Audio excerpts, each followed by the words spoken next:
Existem vários vídeos no YouTube abordando as áreas de Dark Souls, tanto em termos de jogabilidade quanto em termos de significado filosófico. No entanto, acompanhando esses vídeos, percebi que nenhum deles abordou o real significado por trás da fortaleza de Sen. Pelo menos não da forma como eu vou fazer aqui. No primeiro contato com a fortaleza, já é possível notar uma estética totalmente diferente das outras áreas do jogo. A barreira é inicialmente apresentada de forma bruta, mas ao mesmo tempo antiga, como algo que não tem mais função. Contudo, ao entrar na fortaleza, percebemos que ela possui uma função clara, a de impor resistência ao novo desafiante. Dificilmente um jogador conseguirá passar por essa fortaleza na sua primeira tentativa, jogando pela primeira vez, sem ter informação prévia, obviamente. Depois de jogar algumas vezes, contudo, fica claro que o jogador deve buscar uma espécie de adaptabilidade. Superar as velhas estruturas não é algo que se faz sem o devido respeito. Então, primeiro, o jogador deve respeitar a velha estrutura, conhecendo seus aspectos fundamentais e sua proposta. Só assim, então, ele pode pensar em superar ela. À medida que o jogador, então, consegue progresso dentro da fortaleza, rapidamente lhe é oferecida a possibilidade de impor o seu modo de jogo. Desta vez, de controlar o mecanismo de impedimento. Muitos analisaram isso como uma simples recompensa psicológica por chegar até aquele estágio. Mas claramente, para quem leu Nietzsche, é possível identificar um significado sutil, mas não totalmente oculto por trás desse mecanismo. Reconhecer, respeitar, se adaptar e superar a velha estrutura significa então criar algo novo. E isso é perfeitamente consolidado nesse checkpoint da estrutura. A partir de agora, o jogador passa a impor sua forma de jogo. Ele tem duas opções. Uma, ser totalmente eficiente e buscar finalizar completamente a jornada por ali. Ou dois, gozar do seu controle absoluto sobre a estrutura. Isso é, a superação da estrutura literalmente representa um aumento de poder. Em muitos aforismos, Nietzsche destaca como as estruturas mudam, onde o que era trivial passa a então ser necessário e até considerado nobre. Como, por exemplo, o exemplo do comércio, que deixou de ser algo do povo e passou a ser ferramenta da elite. Ou seja, se a caça se tornou um luxo, que antes era trivial, e o comércio, que era do povo, se tornou algo da elite, isso significa que as ruínas das práticas passadas testemunharam sua transitoriedade, e elas nos permitiram enxergar como novas experiências o que surgiu em seu lugar. Portanto, a decadência de algo não significa necessariamente sua destruição total, mas sim uma transformação em algo novo. Mas chegar nesse ponto não é relativamente fácil. Existe algo peculiar dentro da questão da adaptabilidade. Nem todos conseguem superar as velhas estruturas e criar algo novo. E o porquê disso? Agora, observe como esses temas se entrelaçam. As armadilhas da fortaleza de Zen representam a indiferença do deserto. A estrutura existe e foi criada por alguém. Seus vestígios existem e tudo ainda funciona. Tudo isso é colossal para o jogador. Tudo na fortaleza está em estado de diferença se o jogador está qualificado ou não para passar por ela. A resistência oferecida é quase sempre a mesma. Isso faz com que você busque fortalecer a si mesmo ou se adaptar às circunstâncias, o que na minha opinião significa a mesma coisa. E mais adiante, a dinâmica muda quando o jogador passa a controlar o ambiente. Nisso, o jogador tem duas opções, adaptar ou falhar. E a filosofia por trás mostra que o verdadeiro poder vem da superação dessas adversidades internas e também externas. Daí surge a estética que é refletido, tentando passar a dureza e a beleza disso tudo. Com isso, a resistência, as oposições, funcionam como meios necessários para a futura satisfação do jogador. Nietzsche sugere que no passado o sofrimento físico era uma realidade constante, onde indivíduos precisavam enfrentar a violência para sobreviver, e com isso eles se tornavam eles mesmos violentos. Esse ambiente criava uma familiaridade com a dor, ao ponto de a crueldade consigo mesmo ser uma forma de treinamento e ainda ser considerada necessária. Havia uma aceitação natural da dor como parte da vida, só que sem questionamento sobre seu sentido real ou sua justiça. A falta de experiência direta com a dor gera um efeito curioso. As pessoas então passaram a odiar mais a dor do que antes. Agora elas evitam pensar nela, como se sua simples lembrança fosse algo insuportável. Todo esse ódio generalizado contra a dor leva ao surgimento de filosofias pessimistas. Não porque estamos sofrendo mais, mas justamente porque estamos sofrendo menos e nos tornando mais sensíveis a essa dor. Com isso, o verdadeiro poder não surge do controle, mas antes da adaptação às forças maiores que si mesmo. Da mesma forma, a fortaleza de Zen revela a ilusão do legado, onde o deserto corrói esses monumentos. Pirâmides viram areia e impérios deixam de existir. O poder é, portanto, transitório, e o desejo do egoísta pela imortalidade se torna fútil. Com isso, o poder dentro do jogo representa não só adaptação e controle, mas a possibilidade de satisfação imediata uma vez superadas as velhas estruturas, e uma vez imposta sua própria manifestação de poder sobre essas estruturas. Isso não funciona apenas dentro do jogo, mas foi justamente isso que possibilitou o avanço da civilização humana. Nós queremos poder, e quando queremos? Hoje, agora. E por que queremos esse poder? Pois queremos manter uma vida prazerosa.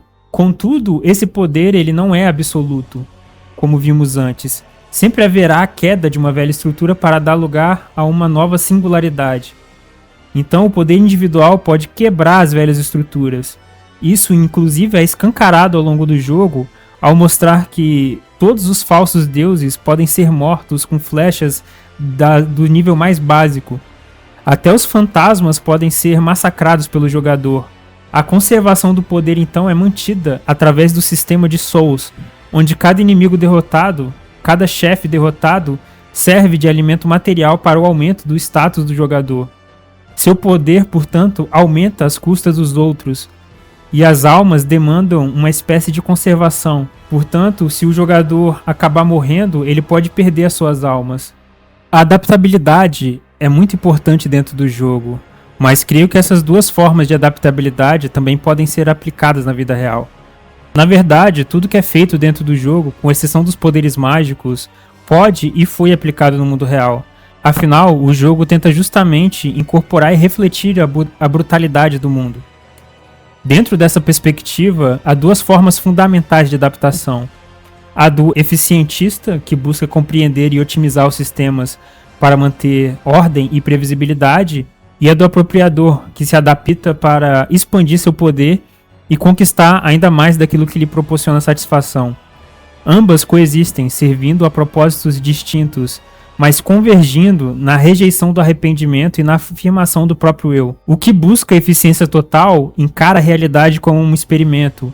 Ele não se prende a emoções efêmeras ou desejos descontrolados, mas analisa friamente as condições a seu redor, processa informações e toma decisões com base naquilo que é mais eficaz. Seu poder não vem da posse ou da expansão, mas da satisfação cerebral de ver as variáveis se alinharem conforme o previsto, garantindo sua autonomia e sobrevivência.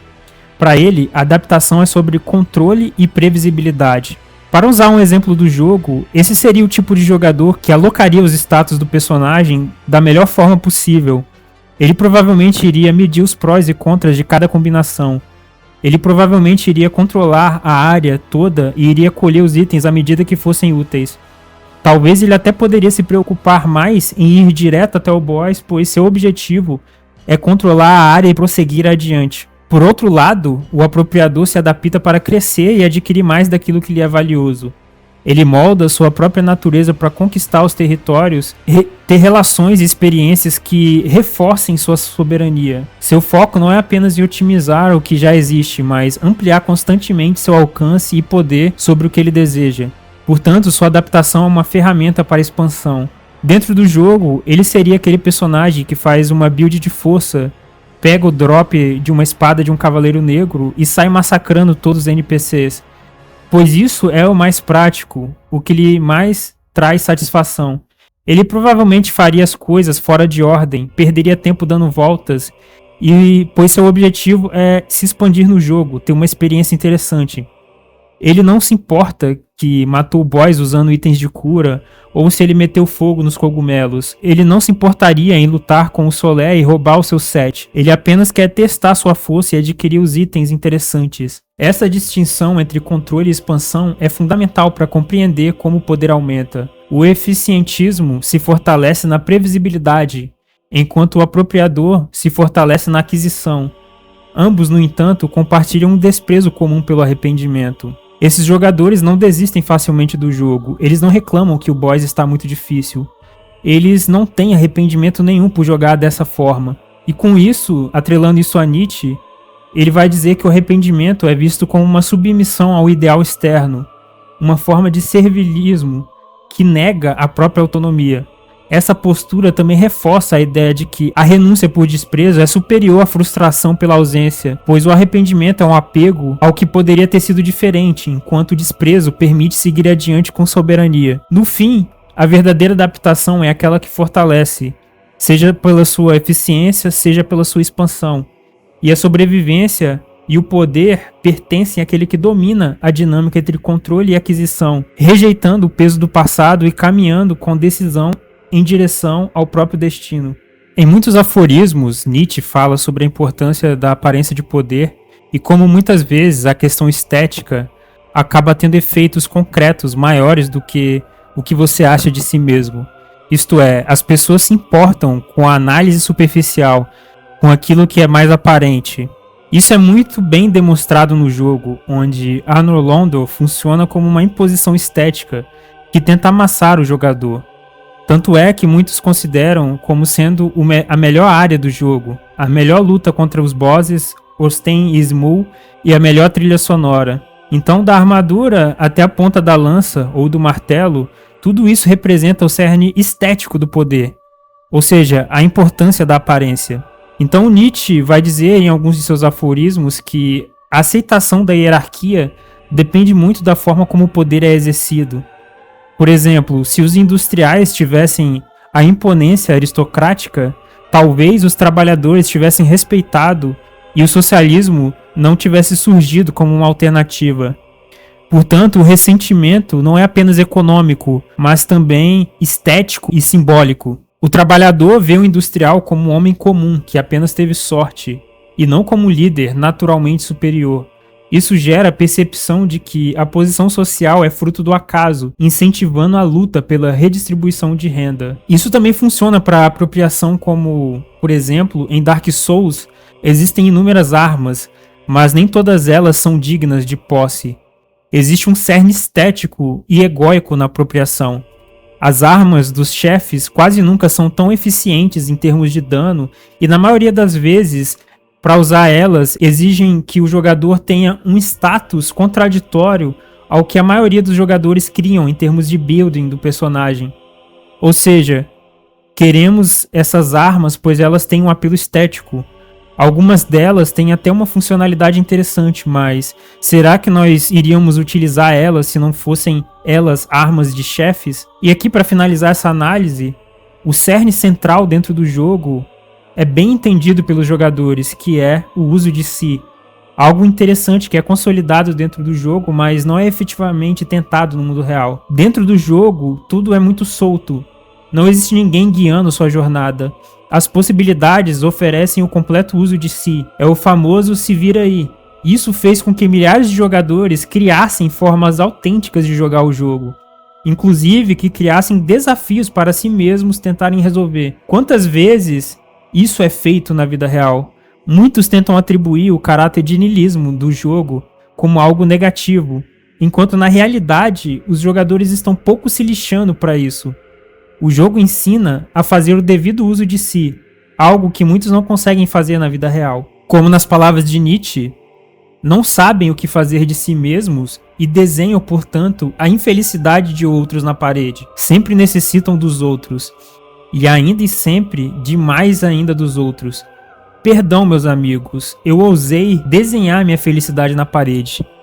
Então, para Nietzsche, a verdadeira grandeza não está em buscar monstros externos para combater, mas em transformar o sofrimento em algo sublime, em algo que, como uma música, passa a ser apreciado em sua beleza. Bom, esse foi o vídeo, com isso eu me despeço aqui. Quem gostou do vídeo, se inscreva. E se quiser ver mais assuntos como esse, clique e faça parte da nossa área de membros. Até a próxima.